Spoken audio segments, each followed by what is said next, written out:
Hi everyone, I'm Ashlei Williams. I'm the assistant editor with PHC News and the Wholesaler magazines. I'm in Romeoville, Illinois today, and I am at the headquarters of Chicago Tube and Iron to shoot another episode of the McNeeley View. I'm here with Dr. Don McNeeley, who is a well-known PVF expert in our industry. He is the president and CEO of Chicago Tube and Iron, and he is a professor at Northwestern University School of Engineering. Today we want to talk about a subject that's not necessarily timely, but it's always topical, and that is ethical leadership, what it means to lead with a value system, with a moral system, or with a code of sorts. I want to start this conversation on ethical leadership by first looking very broadly at who you yourself look up to as a mentor, as a leader, the examples that you've kind of followed in your career. So the interesting thing is I have this great privilege of being the CEO of a company that's now over 100 years, and I am only the fifth president in a century-old company. So mathematically, it suggests that every CEO serves for an average of over 2 decades, which is almost unheard of. I had the good fortune of ending up at a company that had a long history of ethical behavior. So as a young man or a young woman coming into an organization, if you want to move up, who do you look? You look at the people that are up already. And if the people that were up already have ethical behavior, all we need to do is emulate that behavior.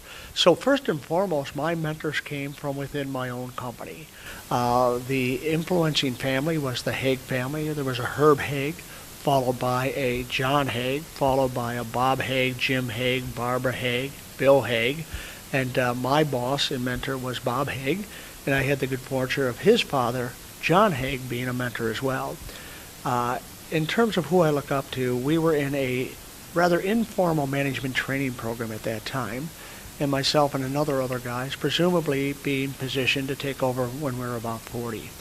And one of those mentors, John Haig, unfortunately, was one of the first reported cases of a new disease in the state of Illinois at the time called Alzheimer's.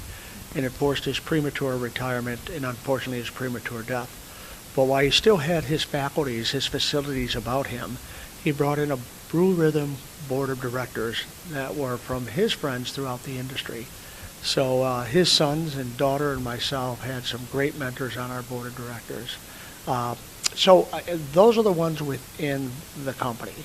Outside of the company, a lot of them came from the pipe, valve, and fitting industry.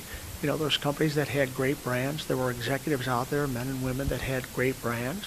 There were people whose careers were fast-tracked, and those people became aware to the rest of us very quickly. So we had the good fortune.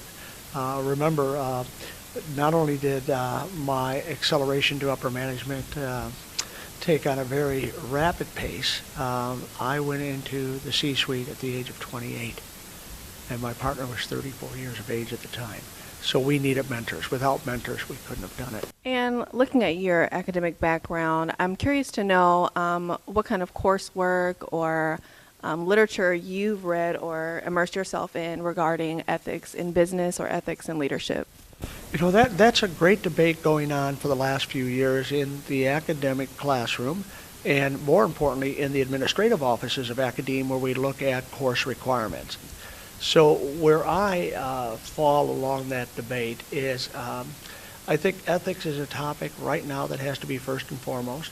Because of the competitive pressures of the need to compete globally, I see more and more Machiavelli begin to emerge. And I think in this next generation, we really need to help them develop the skills and the tool set to develop a moral compass. So I think if you teach accounting, isn't it presumably correct to assume, isn't it easy to presume that they're teaching ethical accounting, ethical leadership, ethical strategic management? So I would hope that ethics is embedded in each and every course. So to have it as a standalone course, as a required course, I don't know that that's necessary. Certainly, with all the emerging literature as an elective, it might make sense. But I would hope that at any major university or any university for that matter, the courses are being taught with an ethical platform.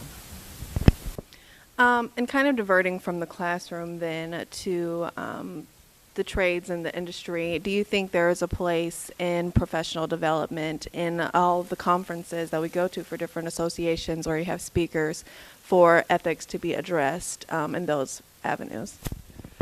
So I do think a strong case can be made that we need to begin to impart. The best way to impart the necessity for a moral compass on the next generation coming up, I think first and foremost is by example. You know, we could put it behind the podium at our conferences. We could put it in our universities as a required course. But is there any better teacher than an example to follow? A mentor. If the mentor has ethics and the protege respects the mentor, they're going to emulate the mentor's behavior. So when you see ethical lapses in an organization, frankly, I don't know that they always emerge from bottom up. I think somehow it starts at the top, and that gets communicated as acceptable behavior, and it begins to cascade through the ripple effect throughout the organization. So that gets back to many conversations that we've had about leadership. Leadership is important.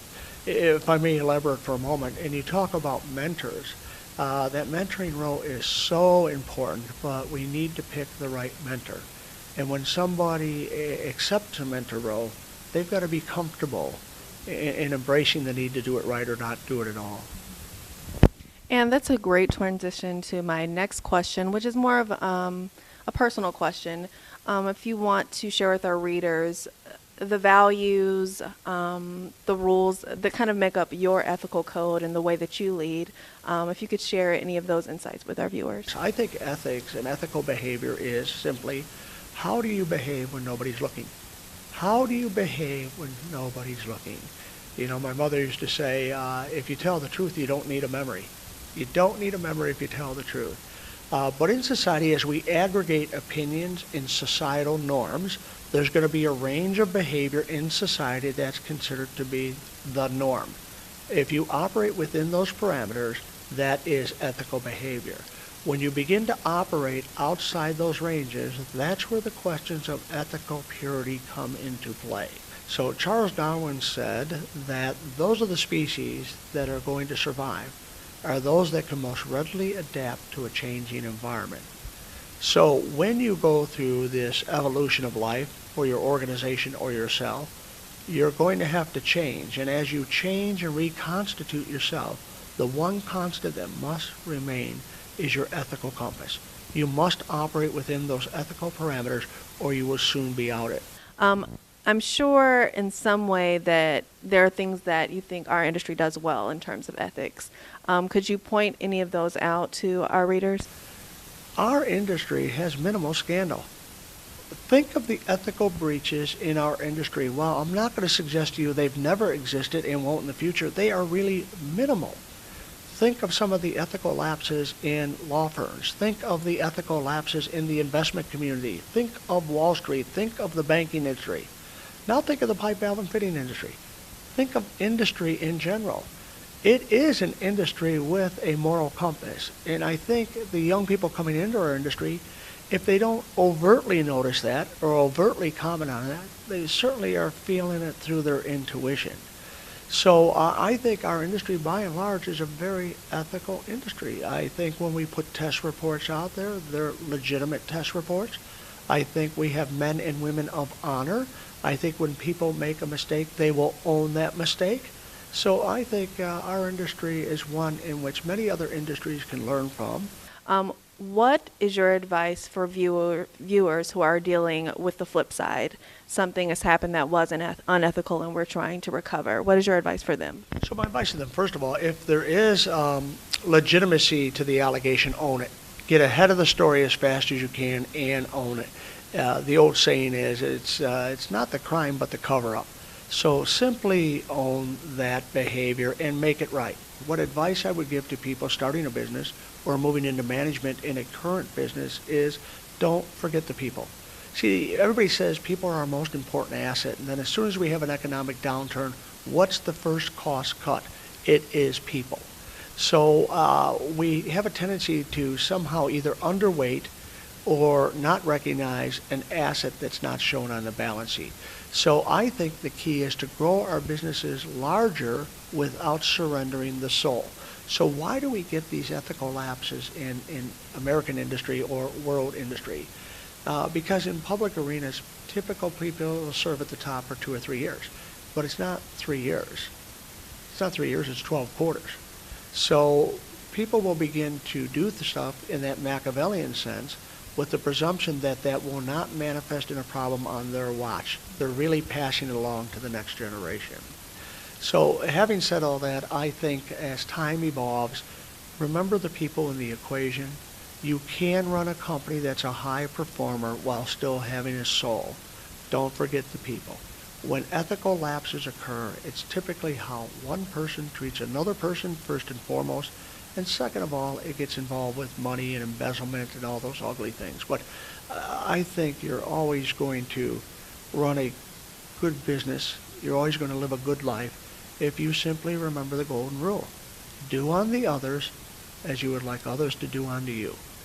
Well, thank you, Dr. McNeeley, for speaking with me today. For our viewers, if you would like to hear more from Dr. McNeeley, that be his columns or other videos that we've done, feel free to visit us at www.phcnews.com or www.thewholesaler.com.